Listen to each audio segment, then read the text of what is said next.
my little studio today, doing this video. I don't have any internet, but I thought I'll persevere and make a video and just see what happens. Yes, I'm sweating because it's very hot today. This is my studio. Got my little exercise bike over there and everything else. Yes, I'm well away. This is my big boys room. This is where I like to paint sometimes, once I get the tripod straight.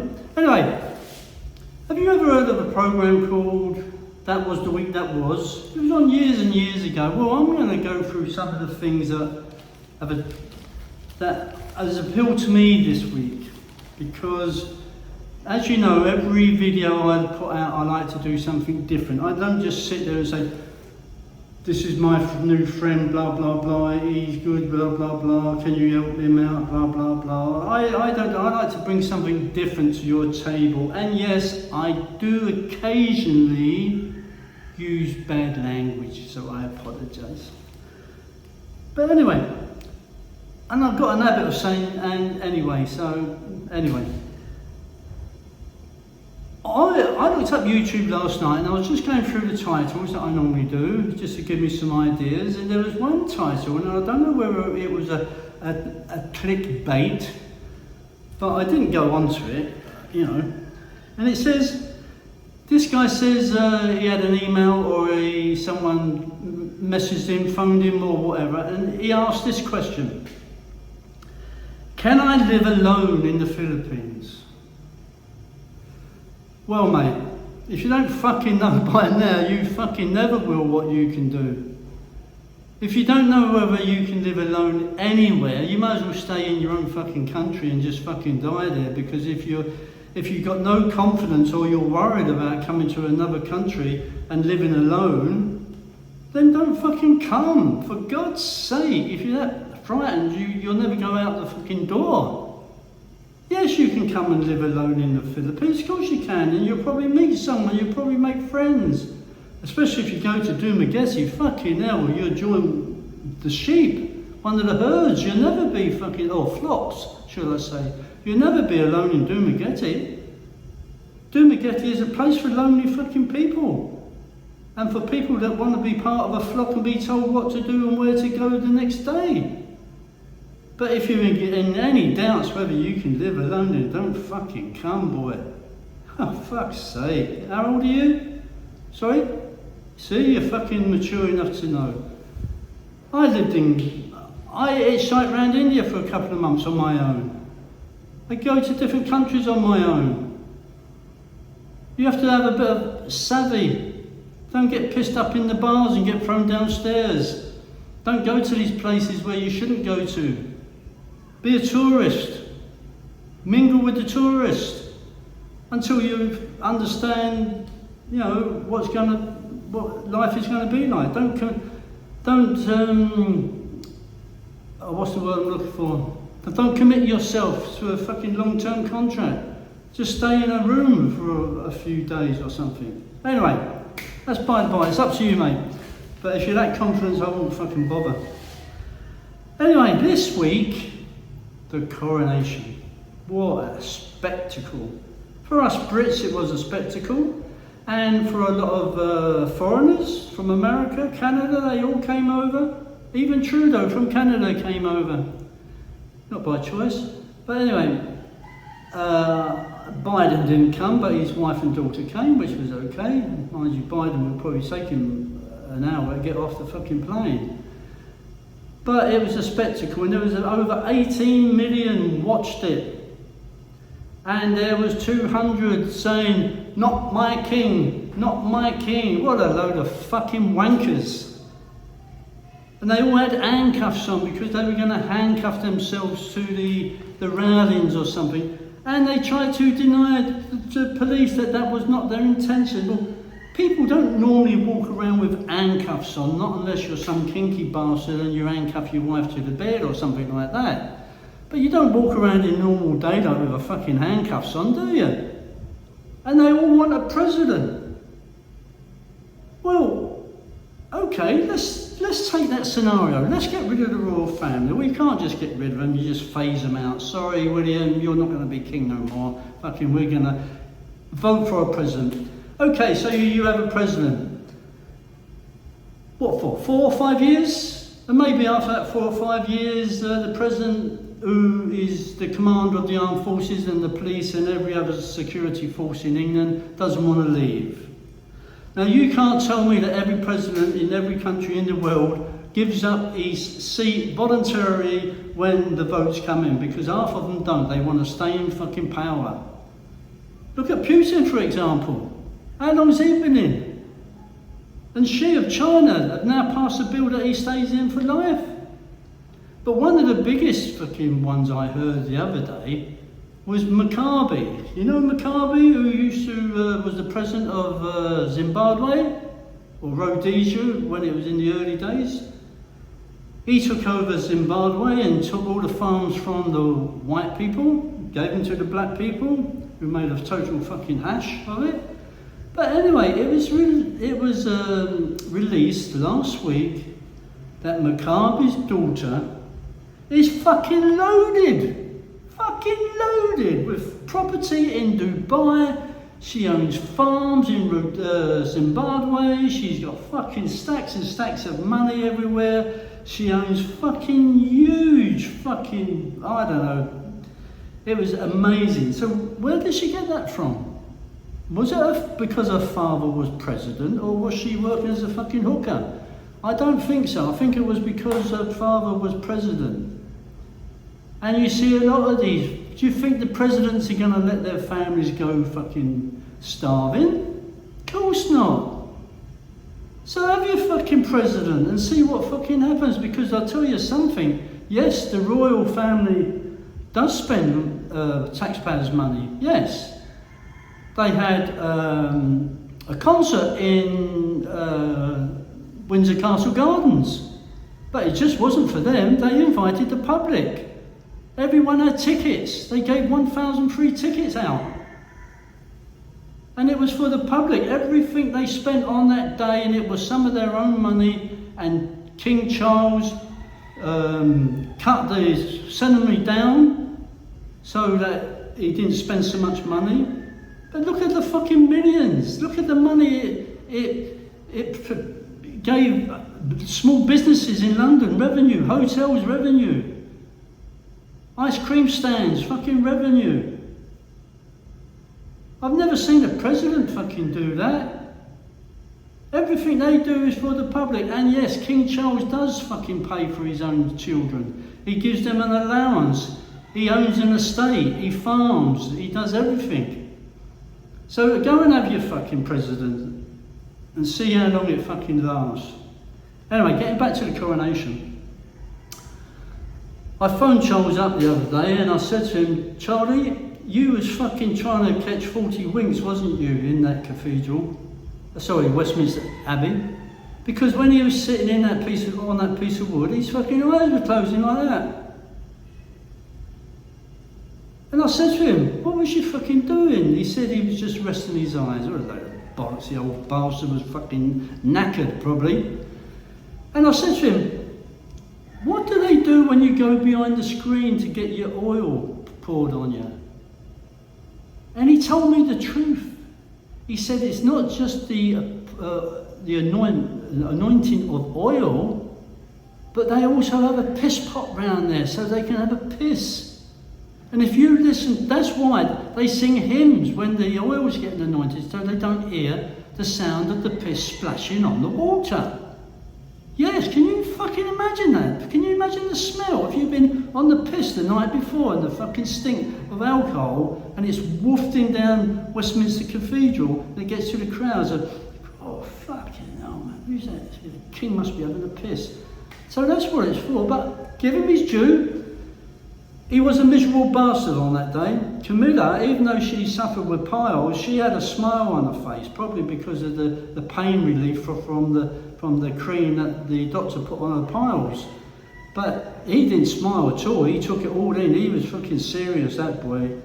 And did you see that wooden throne? That was built by King Edward, I think, in the 1300s. Fucking hell, it looks like it as well. But I believe it was painted years and years ago. Birds and whatever, but as time went on, it's got. Anyway, it's good for history. We've got history in England. No other country has got the history that England has got. And that's why we are proud of our English royal family. Yes, some of them are fucking wankers, and I'm going to get onto that. But the majority of them, Kate, William, they're great. And they will do the royal family good. So all you that want a fucking president, fuck off and go into live in a country that's got a president. That's all I can say. Anyway, Harry wrote an autobiography called Spare. And when you walked in Westminster Cathedral, he looked a fucking spare prick at a wedding, didn't he?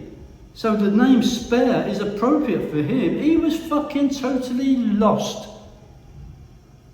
And that is because of you, Meghan.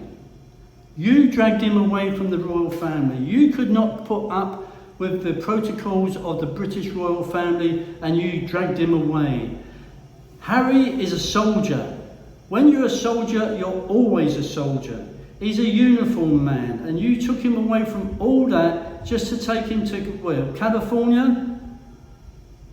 And there's a good clip on YouTube. In the background, it shows you the coronation, and in the foreground, it had a picture of Meghan saying, "That should be me." Fucking Queen Meghan, my fucking ass. So, yes, Harry looked fucking like a spare prick at a wedding. He walked in at Westminster Abbey on his own, on his Jack Jones, looking around, seeing who can I speak to. No one hardly fucking spoke to him. He sat a few rows at the back. In fact, Princess Anne was in front of him, and she has the biggest fucking feather on her hat, hiding Harry from anybody. And Andrew, I didn't even see Andrew. He must have done a fucking leopard crawl along the fucking floor and hid behind his fucking daughters, who are not slim, are they? His daughters are fucking quite big, like him. But I didn't see Andrew, so I'm not going to even fucking bother talking about him, the wanker. But Harry was fucking totally lost. He is not happy. And you can fucking see that. He's an army man. He should be in front, wearing uniform, leading the fucking regiments. That's what he loves best. And because you was a fucking unknown actress in some small TV fucking series, you got hold of Harry, and you thought, wow, I'm going to become queen one day. Well, fucking bollocks, because you're never going to be fucking queen. But you took him away, and he was fucking happy. And you turned him against his fucking family. Now, I am going to say something that is going to upset a lot of people. Yes, it's not often I do this. I am going to say something about race. Yes. Black, white, yellow, whatever you want to do. This is not a racist comment. It is not a hate comment. This is a fucking something that people need to realise. So if you don't want to listen to it, turn the fucking video off now and go and make a cup of tea or go and cut the grass. But do not send me a fucking comment saying I've reported you for racism and hate, because you can fuck off, right? I'm giving you the warning. If you don't like it, go now. And it's about a comment Meghan made to Oprah Winfrey. And I'm going to tell you the fucking truth. So, if you don't like it, fuck off now, okay? At the interview between Meghan and Oprah Winfrey, Meghan came in with her little sorrowful eyes and a little angelic look in her head, and she said, one of the royal family even asked what colour the baby might be. And Oprah Winfrey went, oh my God, they didn't, did they? She nearly turned fucking white. She nearly turned fucking white with shock. But let me fucking tell you this. It was all fucking put on. Let me tell you this. If a black family one of their children was going to marry a white man or a white woman, or it was a white family that was going to marry a black man or a black woman. It is fucking natural and normal, and I would do the fucking same, to ask, I wonder what colour the baby will be. You don't have to say it to the person that's pregnant, that's getting married, but I can guarantee that someone in that family will discuss with another member of the family, whether it's openly or secretly, I wonder what colour the baby will be. Now that's not being fucking racist. They're just having a conversation thinking whether the baby's going to be more white or more black. It doesn't fucking matter. If it's a black family, they're probably hoping that it's going to be a bit more black. If it's a white family, they're probably hoping it's going to be a bit more white. That is fucking life. That is fact. So when Megan told this to Oprah Winfrey and she went, oh, shock, fucking turn me white now. It's fucking normal. I would do the same, and if my son or daughter was going to marry a Chinese person, I would say maybe to someone in the family, I wonder if the baby would have slanty eyes. It's fucking human nature. Fuck's sake, and that is a take. Now, I'd probably lose subscribers for this. I might even get a subscriber for this. But, you know, that came on TV a few days ago, when a build up to the coronation, when Megan Winners had this interview with Oprah Winfrey and Harry put this fucking book out, Spare, where it should have said Spare Prick at a Wedding, or Spare Prick at a Coronation. Because those two have fucking ruined their life. She's ruined his life and he's just like a fucking puppet. In fact, I think he comes from Doomageti. He likes it, he's in one of the flock and gets told what to fucking do. So, that is not a racist or hate remark, guys. Women, ladies, gentlemen, LGBT, whatever you are, that is not a racist or hated remark. That is a common question that every family would fucking ask, whether it's directly or indirectly to a close family member behind closed doors. It is a question that would be fucking asked. So Oprah Winfrey, Oprah Winfrey and Meghan, it was all fucking put on to make the royal family look fucking worse than what they're supposed to be. But royal families, yes, they got royal blood, they got privileges, they've got, you know, they got a nice life. Do they have a nice life? They're travelling all the time and have to meet people, even if they got diarrhea, they have to go and fucking shake hands with people.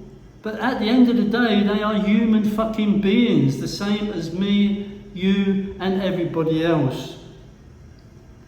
So, that's my rant of the day, or should I say, that was the week that was.